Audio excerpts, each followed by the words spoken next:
제17차 비상대책위원회 회의를 시작하겠습니다. 비상대책위원장께서 개회 선언을 해주시겠습니다. 제17차 비상대책위원회 회의 개의를 선언합니다. 위원회 모두 말씀 있겠습니다. 다시 한번 저희 당은 이유미의 문준용 씨 취업 특혜 비리 의혹 사건 제보 조작 사건에 대해서 국민 앞에 진심으로 사죄의 말씀을 드리고 문재인 대통령 그리고 그 아들 준용 씨에 대해서도 진심으로 미안하고 죄송하다는 말씀을 드립니다. 그러나 우리 당은 그동안에 진상조사를 통해서 사실관계를 파악하기 위해 성역 없이 지휘구화를 막론하고 조사를 진행해서 이 결과를 국민 앞에 소상히 밝혔습니다. 또한 검찰이 공정하고 신속한 수사를 해줄 것을 촉구하면서 당 차원에서 검찰 수사에 적극적으로 협조를 해왔습니다. 그러나 한편 이 사건의 성질이 문준용 씨의 특혜 비리 의혹의 본질 부분에 대해서는 아직 규명을 위한 어떠한 노력도 안 된 상태에서 제보 조작 사건이 터졌기 때문에 저희 당 입장에서는 검찰을 엄정하고도 철저한 수사를 촉구하면서 과거 검찰의 행태와 전력에 비춰볼 때 이 사건 피해 당사자라고 일컬어질 수 있는 문재인 대통령 부자가 관련된 내용이기 때문에 검찰이 자칫하면 공정성을 잃고 과잉 정치적 수사를 할 가능성에 대해서 저희들은 경고를 하면서 경계를 해왔습니다.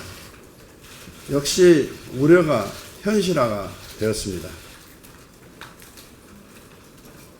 입만 벌리면 검찰 개혁을 주장했던 더불어당 추미애 대표가 바로 이 사건에 대해서 여당 대표의 직분을 망각하고 이 사건에 대한 미필적 고의에 의한 수사의 방향과 이 사건은 국민의당의 조직적 공모에서 이루어진 국민당은 범죄 집단이라는 사건의 성격 규명을 하는 등 사건 수사에 수사 지침을 내리고 또 국민의당이 강력히 반발하고 추미애 대표의 사퇴와 사과를 요구하는 그 즈음에 다시 당정청이 모여서 이 문제를 포함한 어떤 논의가 있었을 텐데 구체적으로 어떤 논의가 있는지는 아직 밝혀지지 않고 있습니다만 틀림없이 이 이유미 사건과 관련된 검찰 수사 방향과 관련된 집중적인 논의가 있었으리라고 생각을 하고 추미애 대표의 발언과 관련된 국민의당의 입장과 앞으로의 행동에 대해서 계획에 대해서도 어떤 대책 논의가 있었으리라고 생각됩니다. 그럼에도 불구하고 추미애 대표나 더불어민주당은 반성의 기비는커녕 더 강성화된 발언을 계속해서 쏟아내고 있습니다. 마치 당정청 회의가 검찰의 수사를 빙자해서 검찰을 앞세워서 추미애 대표가 내리는 검찰 수사 지침과 사건의 성격의 규명을 통해 가지고 국민의당 죽이기 정치 공작을 하는 관계기관 대책회의가 아니었느냐 저는 의구심을 떨칠 수가 없습니다. 그렇기 때문에 추미애 대표를 비롯한 더불어민주당 또 정부는 말로는 민생 추경 예산을 비롯한 정부 조직법 등 모든 국회에서의 안건에 대해서 협치를 주장하면서 국민의당과의 동반자적 역할을 강조하고 협력을 강조해 오면서도 한편 행동으로는 이 기회에 이유미 사건을 빙자해서 국민의당을 죽이기 하는 정치 공작을 벌이고 있다고 저는 그렇게 규정을 합니다. 국가를 위해서 국민의당은 또 국민을 위해서 국민의당은 걱정도 많이 하고 많은 굴욕적인 시선과 비아냥거리는 비난도 두려워하지 않으면서 오로지 새로운 정치를 펴면서 새로운 야당의 역할을 찾아서 하겠다는 의지와 일념으로 더불어민주당에게 대승적 견지에서 대범한 결단과 협력을 아끼지 않았습니다. 그런데 더불어민주당 혼자서는 아무것도 할 수 없는 불능의 정당이 도대체 협치를 주장하면서 뭘 믿고 국민의당을 이렇게 만신창이를 만들어 가면서 뺨을 때리고 발길질을 하는지 이해할 수가 없습니다. 저희 국민의당은 더불어당으로부터 뺨을 맞고 발길질을 당하면서 더불어당의 바지자락을 잡고서 협치를 할 테니 저희 좀 데려가 달라고 사정하는 그런 처지나 입장이 있다고 저는 생각하지 않습니다. 이 검찰 수사 결과는 내일 법원의 공정하고도 현명한 영장 심사를 통한 결정에 의해서 가부가 결정되라고 봅니다만 저희들은 차분한 마음으로 법원의 결정을 주시하고 있습니다. 그러나 여당과 정부의 행태에 대해서는 또 검찰의 그 기준에 대해서는 또 검찰권 행사 방향에 대해서는 도저히 저희들은 동의를 하거나 양해를 할 수가 없습니다. 법적 판단을 해야 될 검찰이 정치적 판단을 하고 법적 잣대를 대야 될 검찰이 정치적 잣대를 대고 법적으로 처리해야 할 기준을 무시하고 권력의 기준에 따라서 처벌하고 있는 것은 도저히 용납할 수가 없다 하는 말씀 드리지 않을 수가 없습니다. 이준서 최고위원은 4번에 걸쳐서 소환조사를 받았고 가택 압수수색도 받았습니다. 구속영장의 도주 및 증거 인멸의 우려 가능성도 없습니다. 구속영장 청구 요건도 되지 않습니다. 또 범죄 사실을 보더라도 진상조사단에서 발표한 내용과 하나도 틀린 것이 없습니다. 도저히 납득할 수 없는 해괴한 미필적 고의 이론을 적용해서 이유미 단독 범행이라고 전제를 하면서도 검증을 제대로 못했던 이 준서의 범행도 추가를 한 것이나 다름없습니다. 국민당 죽이기 위해서 이준서 범행을 추가시킨 겁니다. 법원의 공정한 판단을 기대합니다만 검찰이 이래서는 안 된다고 생각을 합니다.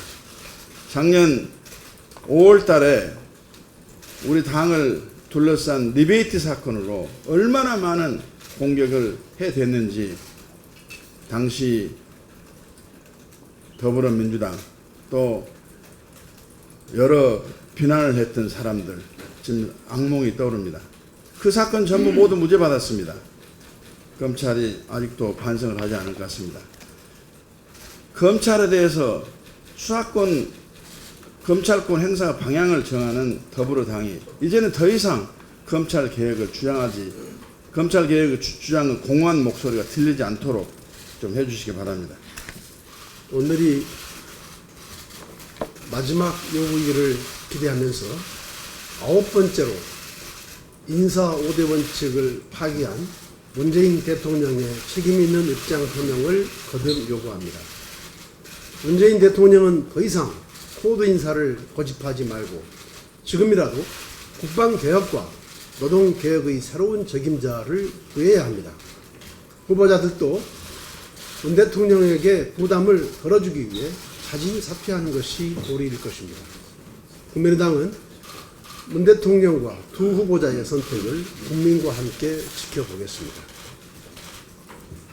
어제 이준서 전 최고위원에 대해 검찰이 청구한 구속영장은 그 내용에 있어 이유미 단독으로 증거 조작했다는 국민의당의 진상조사 결과와 같았습니다.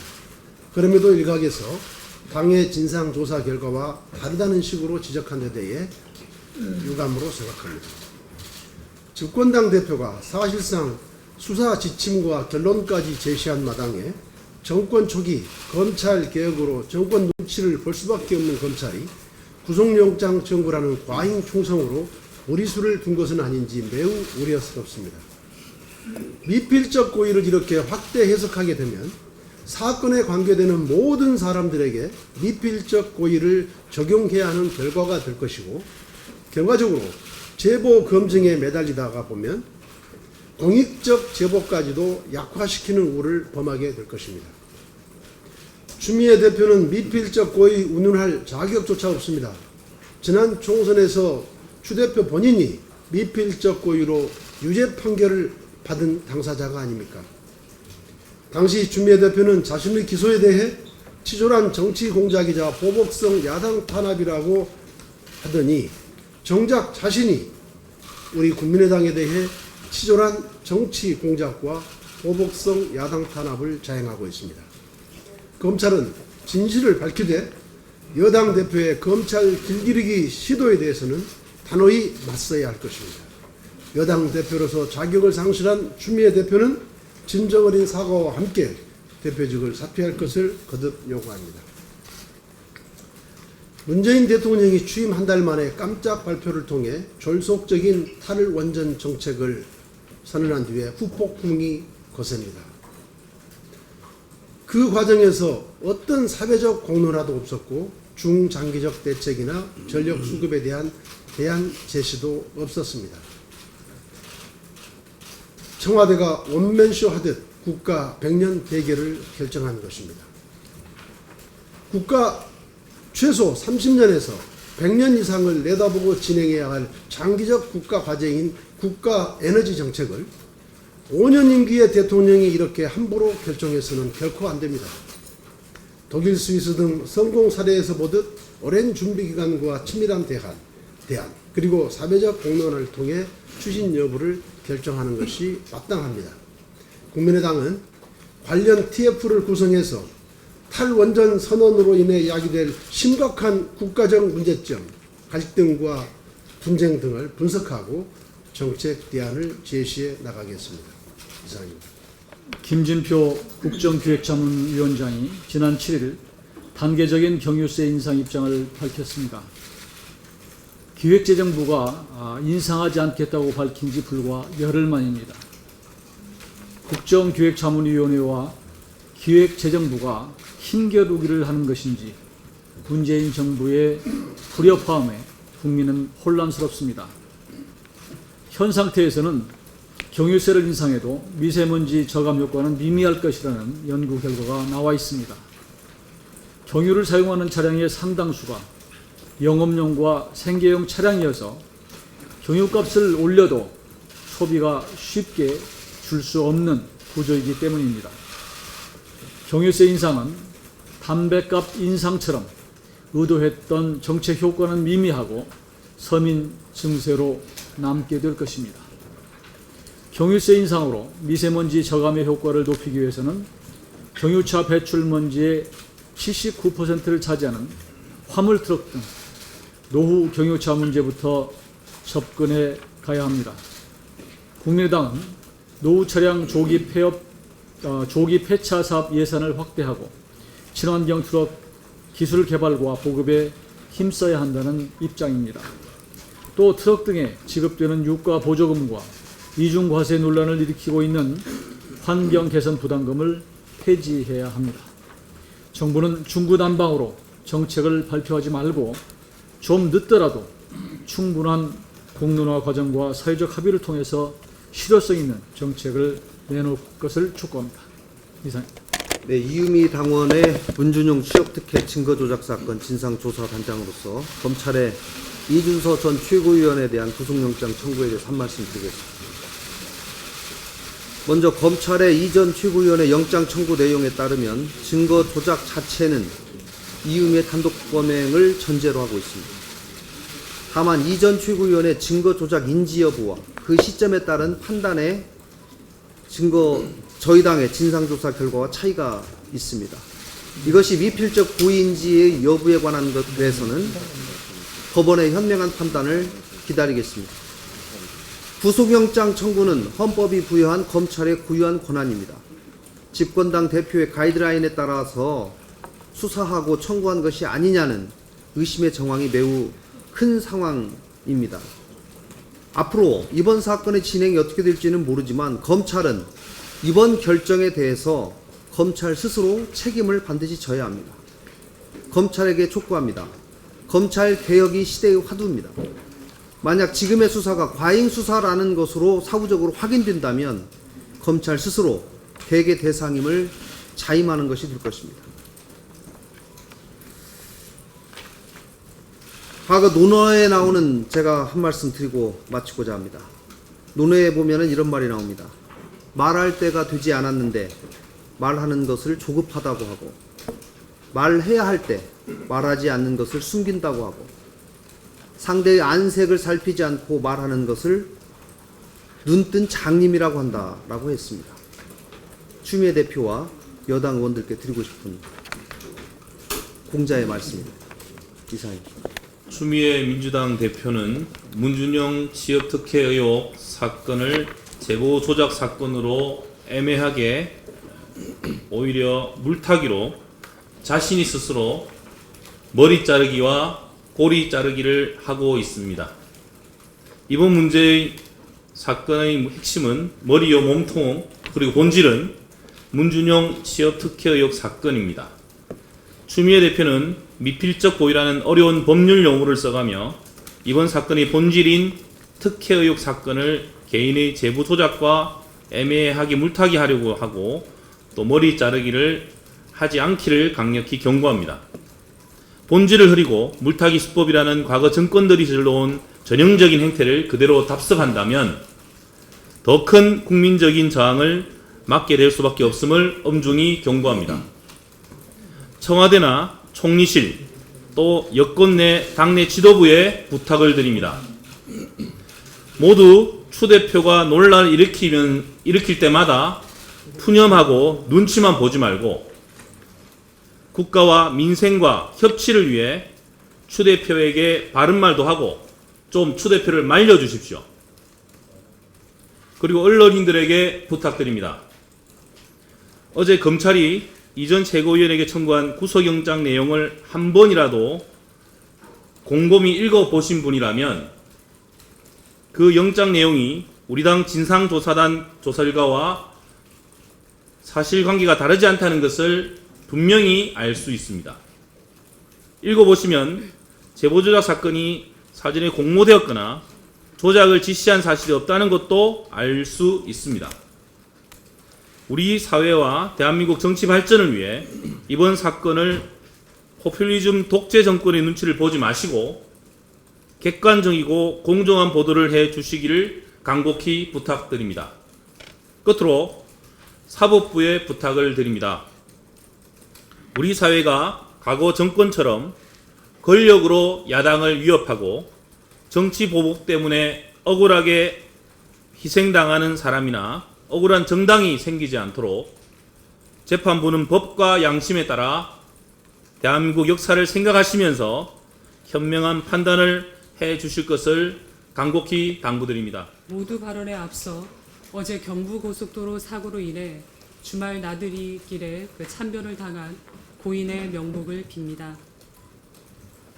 오늘은 일부 언론과 민주당의 지도부에게 한 말씀 드리고자 합니다.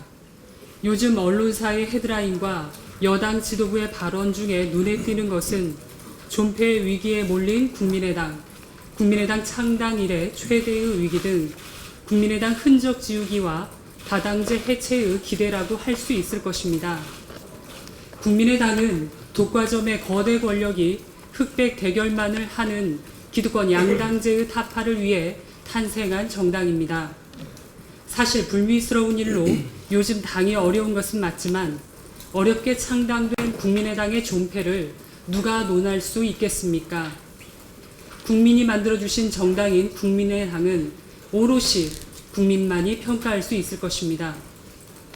그동안 민주화 이후 정당의 역할은 커졌지만 정당 정치가 국민들의 정치적 요구와 기대를 충분히 담지 못하면서 정당에 대한 불신과 불만이 커질 수밖에 없었습니다. 그리고 이런 정치에 대한 불신을 무기 삼아 언론의 역할이 커지면서 일부 언론은 정치를 비판하기에 급급한 측면이 많습니다. 정치와 정당이 부정당하면 정치를 좋게 만들려는 노력은 더 부정당합니다. 언론은 정당의 발전을 위해서라도 확대 해석은 삼가해 주셨으면 합니다. 다음으로 연일 국민의당 흔적 지우기와 안철수 전 후보 죽이기에 몰입하고 있는 민주당을 보면서 안타까움을 금할 수 없습니다. 제가 일전에 모두 발언에서 얘기한 것처럼 불법에 대해서는 엄중한 처벌이 정치적 책임에 대해서는 당 차원에서의 국민적 사과가, 대선 후보 차원에서는 후보와 국민에게 도의적 사과를 할 것이라고 했습니다. 국민의당의 잘못된 점이나 기대에 부응하지 못하는 점이 있다면 생산적 비판은 해줄 수 있지만 머리 자르기, 국민의당 존폐 등의 극단적인 표현을 써가며 상대를 비방하고 폄하하는 발언을 해서는 우리 정치의 발전적인 모습을 기대하기 어려울 것입니다. 막말 정치와 극단적 대결 정치로의 회귀가 목적이 아니라면 민주당은 부디 나와 다른 상대의 가치를 온전히 존중하는 모습을 보여주길 바랍니다. 그리고 법적 판단이 명확히 나오기 전까지 어떤 경우든 억울한 사람을 희생마로 삼아서는 안 될 것입니다. 마지막으로 국민의당은 창당 때부터 지금까지 오욕과 모욕의 어려움 속에서도 굳건히 지켜왔습니다. 지금의 어려운 상황을 지혜롭게 해결하며 국민 다수의 보편적 신뢰를 받기 위한 정당이 되도록 최선을 다할 것입니다. 이상입니다. 들썩이는 집값을 잡기 위해서 6.19 부동산 대책을 내놓았지만 공연불이 될 전망입니다. 부동산 대책 발표 이후 서울 아파트값 상승폭은 0.16%까지 감소하며 잠시 주춤하는 듯 보였으나 7일 0.2%를 기록하며 다시 상승할 조짐을 보이고 있습니다. 특히 강남 재건축 아파트 단지와 종로 지역 아파트 가격은 전주 대비 큰 폭으로 상승하고 있습니다. 부동산 공인중개사들은 가격이 대책 발표 이전 수준으로 회복되었다 이렇게 평하고 있는 실정입니다. 국민의당은 문재인 정부가 발표한 국지적 투기 억제 정책 위주의 부동산 대책보다 근본적이고 실효성 있는 부동산 대책을 주장해 왔습니다. 6.19 부동산 대책의 주요 내용인 전매 제한 기간 강화, 조정 대상 지역 추가 등은 미봉책에 불과하기 때문입니다.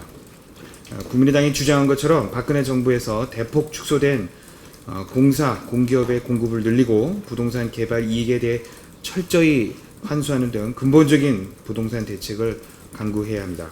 집값이 상승하면 가장 먼저 타격을 받는 계층은 청년, 도시서민, 영세입차업자 등 사회적 약자들이기에 집값 안정은 최우선적인 국정과제가 되어야 합니다. 참여정부는 집권 기간 중에 거의 매년 부동산 대책을 내놓았지만 결국 치솟는 집값을 잡는 데 실패했습니다. 그리고 부동산 정책의 실패는 참여정부의 가장 큰 실책 중에 하나로 여겨지고 있습니다. 문재인 정부는 참여정부의 부동산 대책 실패를 반면교사로 삼아서 더 이상 언발에 오줌 누기식의 대책 발표를 중단하고 국민의당이 주장하는 부동산 대책에 귀를 기울여야 합니다. 이상입니다. 취임 초기 문재인 대통령은 대통령 지시에 참모진의 의견 제시는 의무라며 소통을 강조를 했습니다. 하지만 2개월이 지난 현재 소통은 어디로 갔습니까? 참모들은 의무를 다 하고 있습니까?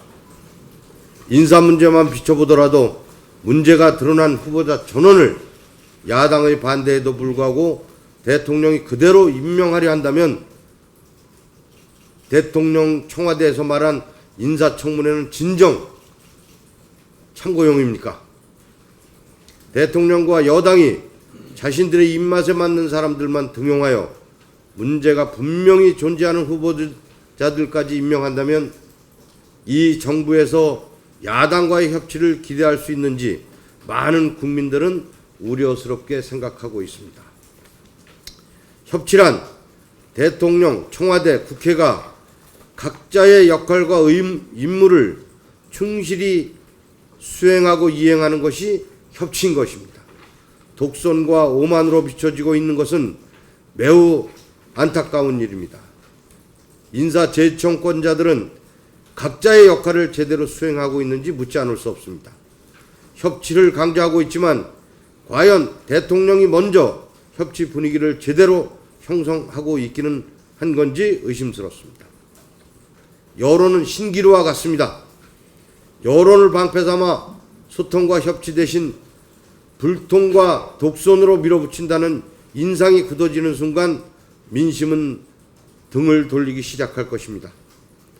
지지도 또한 썰물 빠지듯 빠질 수 있다는 것을 간과해서는 안 될 것입니다. 이상입니다.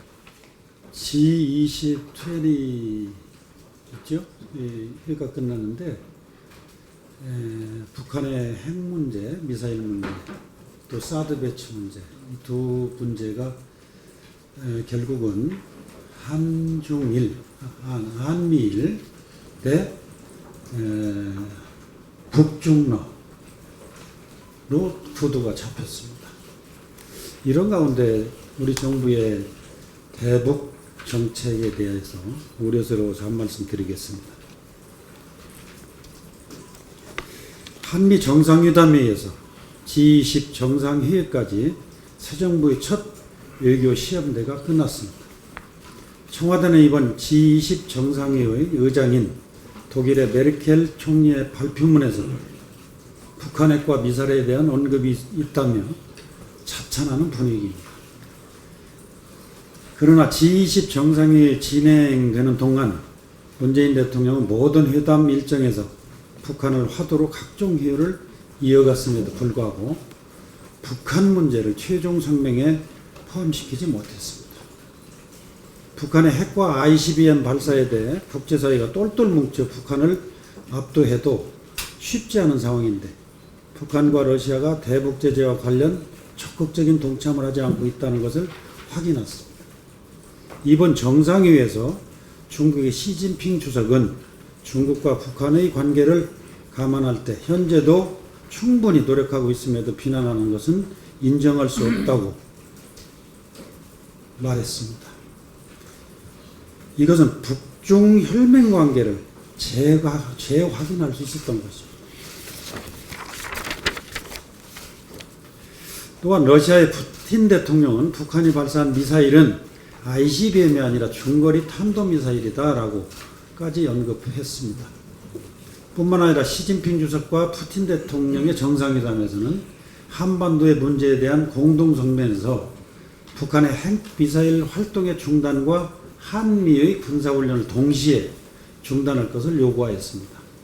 우리는 이번 정상회의를 통해 미일 대 중러의 대결 구도가 보다 명확해졌다는 것을 인정하지 않을 수 없습니다. 북한은 이 틈을 이용하여 끊임없이 도발할 것으로 예상됩니다. 우리 정부는 북한에는 대화 메시지를 던져놓고 제재 국면에서는 미일과 공조해야 하는 상충하는 전략을 병행해야 하는 어려운 상황입니다. 정부에 당부합니다. 정부는 굳건한 한미동맹을 바탕으로 실질적인 제재를 통해 핵미사일을 포기할 수 있도록 중국과 러시아의 지지를 끌어내기를 바랍니다. 국제사회와 공조 협력을 통해 북한의 시대착오적인 핵미사일 개발을 중단할 수 있도록 분명한 의지를 보여줄 것을 촉구합니다. 이상입니다. 문재인 정부의 내각 인사와 관련한 이 공약 파기가 도를 넘었습니다. 국민들이 크게 실망하고 있습니다. 문재인 대통령 스스로가 천명한 5대 비리 인사 배제 원칙을 파기하더니 이번에는 여성계와의 약속마저도 헌시작거리듯 저버렸습니다. 대선 당시 문재인 대통령은 여성계를 찾아서 성평등을 적극적으로 실현하는 대통령이 되겠다며 서약서에 사인을 하고 초대 내각의 여성 장관 30%를 공약했습니다.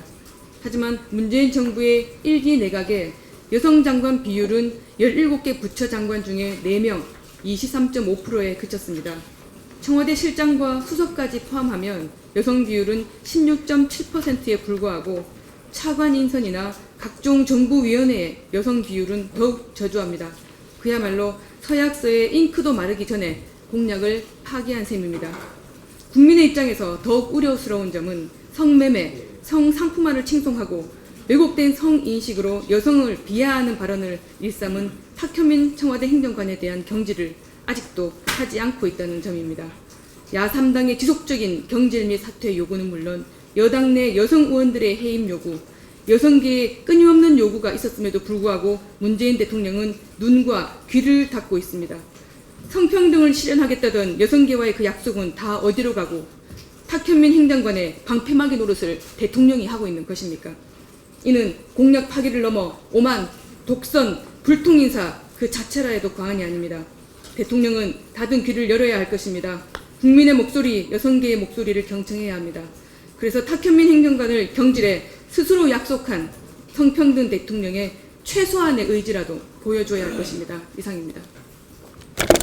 제가 조금 전에 발언한 것 중에서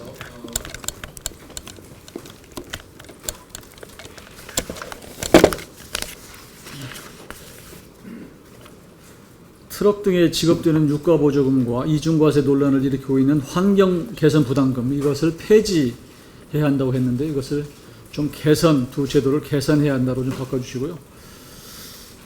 정호준 최고 비대위원장이 말씀하신 아파트 대책 이것도 한마디 제가 보태겠습니다. 지난번 6.19 대책이 나온 이후에 다시 아파트 가격이 꿈틀거리고 있다고 하는 보도가 나오고 있는데요. 당시에 저희 국민의당은 대책이 미흡하다 이렇게 지적한 바가 있었습니다. 그런데 지금 대한민국의 빈부격차는 사실 부동산 격차입니다.